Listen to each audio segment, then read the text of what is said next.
నమస్తే, welcome to BCN news. నా పేరు మాన్సా. ముందుగా ముఖ్యాంశాలు. ఇటీవల మరణించిన టీడీపీ సీనియర్ నేత ఎన్టీఆర్ రాజు కుటుంబాన్ని పరామర్శించిన చంద్రబాబు. కుటుంబ సభ్యులను ఓదార్చి వారికి ధైర్యం చెప్పిన సీఎం. కూటమి పాలనలో టీటీడీ కాస్త టీడీపీ కార్యాలయంలా మారిపోయింది. తీవ్ర స్థాయిలో విమర్శలు గుప్పించిన మాజీ మంత్రి వెల్లంపల్లి శ్రీనివాస్.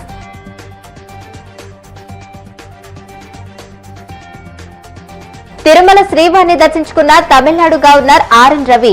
ఆలయ మర్యాదలతో స్వాగతం పలికిన అధికారులు.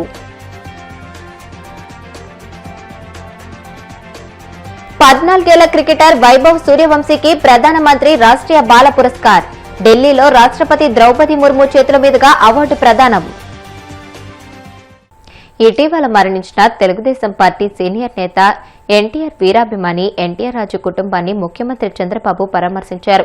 ఎన్టీఆర్ రాజు కుమారుడు TDP media coordinator Sridhar Varma నివాసానికి వెళ్లిన ముఖ్యమంత్రి ఎన్టీఆర్ రాజు మృతి పట్ల తీవ్ర సంతాపం వ్యక్తం చేశారు. ఎన్టీఆర్ రాజు చిత్రపటానికి పూలమాలలు వేసి నివాళులర్పించారు. అనంతరం శ్రీధర్ వర్మ కుటుంబ సభ్యులను ఓదార్చి వారికి ధైర్యం చెప్పారు. ముఖ్యమంత్రి వెంట మంత్రి అనగాని సత్యప్రసాద్, ఎమ్మెల్యేలు అమర్నాథ్, పులవర్తి నాని, స్థానిక నేతలు ఉన్నారు.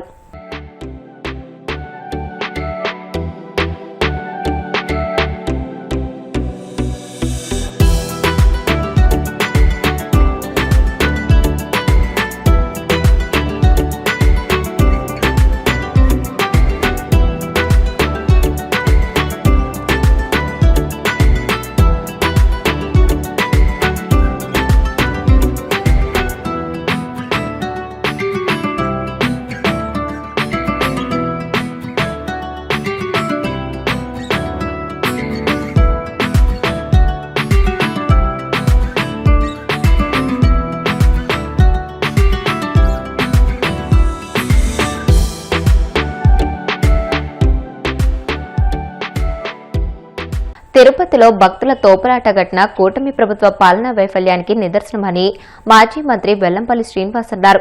తాడేపల్లిలోని వైసీపీ కేంద్ర కార్యాలయంలో ఆయన మీడియాతో మాట్లాడుతూ కూటమి పాలనలో టీటీడీ కాస్త టీడీపీ కార్యాలయంలా మారిపోయిందని విమర్శించారు. కూటమి ప్రభుత్వానికి ఇబ్బందికర పరిస్థితులు వచ్చినా ప్రతిసారి టీటీడీని తమ రాజకీయాలకు వాడుకుంటున్నారని ఆగ్రహం వ్యక్తం చేశారు. తిరుమలలో సామాన్య భక్తులకు దర్శనం కష్టంగా మారిందని, అందుకే భక్తులు వారణాసి, అయోధ్యకు వెళ్తున్నారని విమర్శించారు. ఏదైతే తిరుమల తిరుపతి దేవస్థానంలో తొక్కిసలాట జరిగిందో, తిరుమల తిరుపతి దేవస్థానం పాలక మండలి కానీ అధికారులు కానీ పూర్తిగా కూడా కూటమి ప్రభుత్వ వైఫల్యం అని చెప్పి మీకు అందరికీ కూడా తెలియపరచుకుంటున్నాను.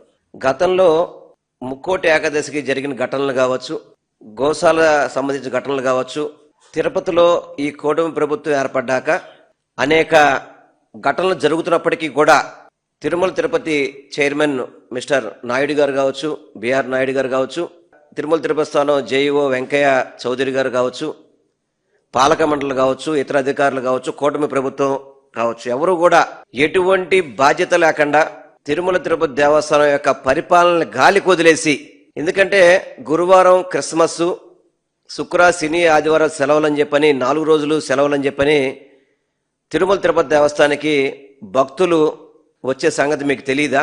సెలవు రోజుల్లో తిరుమల తిరుపతి దేవస్థానంలో ఏ విధమైన పరిపాలన చేయాలని చెప్పని కనీసం ఇంగిత జ్ఞానం కూడా తిరుమల తిరుపతి దేవస్థానం అధికారులకు కానీ కూటమి ప్రభుత్వానికి కూడా లేదు. శ్రీవారి మెట్టు మార్గం అనేది అలివేల మంగాపురం, మన శ్రీనివాస మంగాపురం దాటిన తర్వాత శ్రీవారి మెట్టు ఉంటుంది.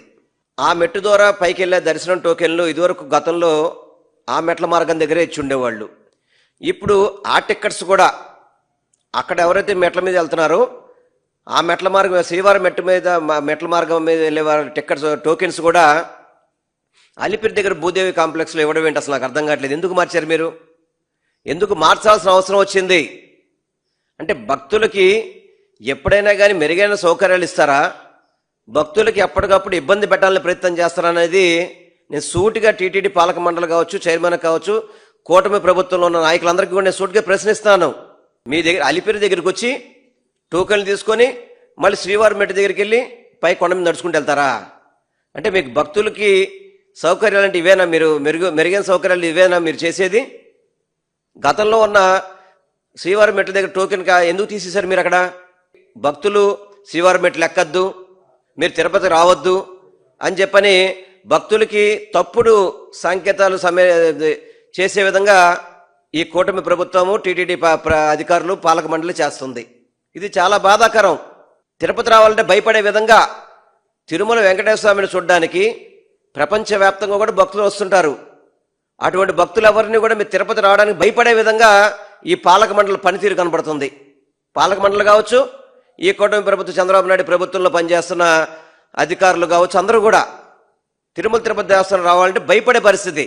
ఒక 2 రోజులు సెలవు వచ్చి ఎవరన్నా తిరుపతి వద్దామంటే వాళ్ళకి ఎక్కడైనా సౌకర్యాలు లేకపోవడం, అరాకొర సౌకర్యాలు. కరెక్ట్గా 30 తారీఖు వస్తుంది, ఇంకా సంవత్సరం కాలేదు. 6 చనిపోయారు తిరుపతి దేవస్థానంలో. ఎప్పుడైనా కానీ ఇలా 6 చనిపోయిన ఘట్టం మనం ఎప్పుడైనా చూసాం తిరుమల తిరుపతి దేవస్థానంలో? ఎప్పుడైనా జరిగింది అసలుకి?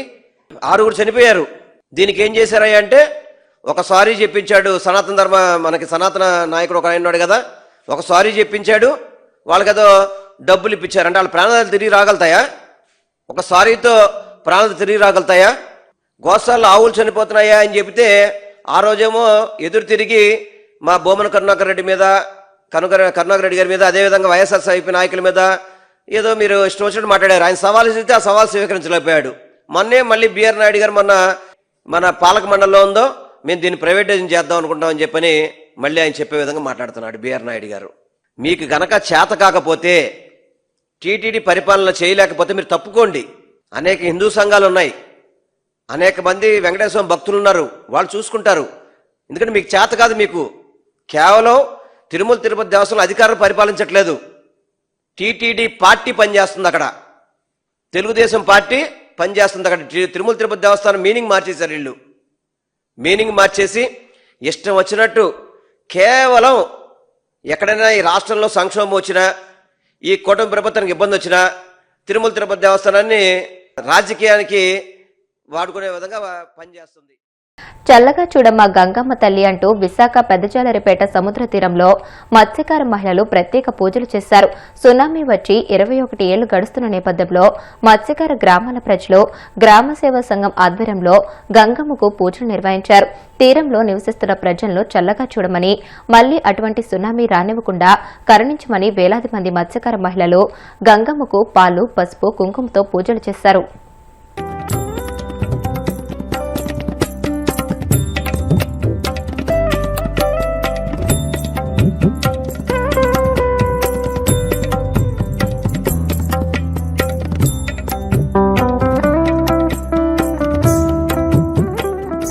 అనేది 2004 డిసెంబర్ 26న రావడం. దానికి ముందు అప్పటి ప్రభుత్వం తెలుగుదేశం హయాంలో మా ఈస్ట్ ఎమ్మెల్యే వెలగపూడి రామకృష్ణ ఒక రోజు ముందే ప్రజలను అలర్ట్ చేయడం వల్ల చాలామంది ప్రాణ నష్టం పోయింది. కానీ ఆస్తి నష్టం ఎలా జరిగిందంటే ఒడ్డుకు తెచ్చుకున్నాం. అయినా మా ఊర్లో ఉండే గ్రామాలందరి చల్లని దీవెనలతో ఒక్కొక్క పడవ మీద ఎక్కిపోవడం వల్ల ఆస్తి నష్టం కొంతవరకు జరిగింది. అయినా సరే ప్రతి మత్స్యకారుడికి న్యాయం జరిగింది. కుటుంబాలు రేకులు ఇరిగిపోయినా, కమ్మలు పాడైపోయిన వాడన్నిటికీ అందింది. అప్పటి నుండి గ్రామ ప్రజల డబ్బులతో 10 లక్షల రూపాయలు ఖర్చు పెట్టి శ్రీ గంగాదేవి అమ్మవారిని నియమించడం జరిగింది.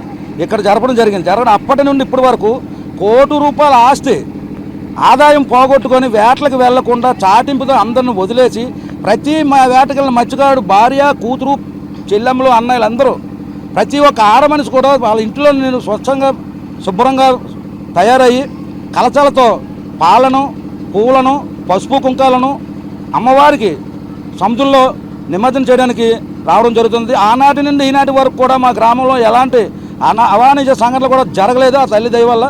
ఈ ద్వారా ఏంటంటే మా గ్రామ ప్రజలు ముందుగా ధన్యవాదాలు తెలియజేసుకుంటున్నాం. ఎందుకంటే అంత నిధులు ఇవ్వడం అంటే ఈ రోజుల్లో చాలా ఎక్కువ. ఆ రోజుల్లో అంత నిధులు ఇచ్చి. నా పేరు Lakshmanarao, joint director fisheries, Visakhapatnam. 2004 December 26వ తేదీన సడన్గా మనకు సునామీ వచ్చింది. దేశవ్యాప్తంగా తీర ప్రాంతంలో ఉండేటటువంటి అనేక గ్రామాలు మునిగిపోవడం, ఆస్తులు కోల్పోవడం అనేటటువంటి జరిగింది. సో అటువంటి సునామీ మళ్ళీ రాకూడదనేటటువంటి ఉద్దేశంతో ప్రతి సంవత్సరం కూడా అప్పటి నుంచి డిసెంబరు 26వ తేదీన గంగమ్మ తల్లికి పూజలు చేయడం జరుగుతుంది. ఈరోజు పెద్దజాలారిపేట గ్రామంలో, ఇది చాలా పెద్ద గ్రామం జిల్లాలో, ఇక్కడ ప్రతి సంవత్సరంలాగే ఈరోజు కూడా ఈ పండగ అనేటటువంటిది చేసి గంగమ్మ తల్లికి పూజ చేయడం అనేటువంటిది జరుగుతుంది.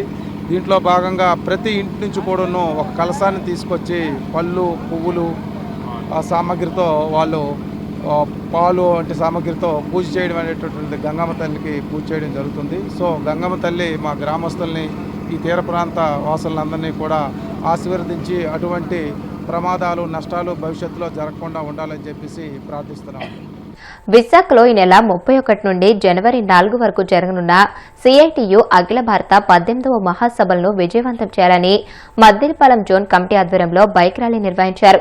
ఈ ర్యాలీ మద్దిలపాలెం కార్యాలయం నుండి ప్రారంభమై Satyam junction, Seethammadhara, H E colony, Venkojipalem, MVP Waltair మీదుగా సిరిపురం నుండి మద్దిలపాలెంకు చేరుకుంది. ఈ సందర్భంగా జోన్ కార్యదర్శి పి వెంకట్రావు మాట్లాడుతూ విశాఖలో జరిగే ఆల్ ఇండియా మహాసభలకు వివిధ రాష్ట్రాల నుండి 1500 మంది ప్రతినిధులు హాజరవుతున్నారని తెలియజేశారు. ఏయూ కన్వెన్షన్ హాల్లో జరిగే మహాసభల్లో ప్రభుత్వాలు అనుసరిస్తున్న కార్మిక వ్యతిరేక పోరాటాలపై చర్చించనున్నట్లు తెలియజేశారు. నా పేరు వెంకట్రావు, సిఐటియు మద్దిలపాలెం జోన్ కార్యదర్శిని. ఈ నెల 31 నుంచి జనవరి 4 వరకు సిఐటి అఖిల భారత మహాసభలు విశాఖపట్నంలో మొట్టమొదటిసారిగా జరుగుతున్నాయి.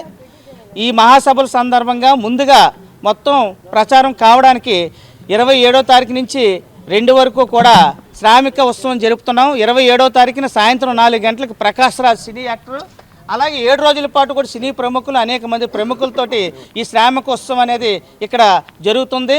అలాగే సాయంత్రం 4 గంటలకి జనవరి 4వ తారీఖున బహిరంగ సభ జరుగుతుంది. దీని ప్రచార నిమిత్తం ఈరోజు ఈ అఖిల భారత మహాసభలు జయప్రదం కావాలని, శ్రామికోత్సవం అలాగే జనవరి 4 బహిరంగ సభ జయప్రదం కావాలని విశాఖ నగరంలో ఉండే ప్రజానీకానికి, కార్మికులకి తెలియజేయడానికి ఈరోజు ఈ ఆఫీస్ నుంచి మేము బైక్ ర్యాలీ ప్రారంభిస్తున్నాం.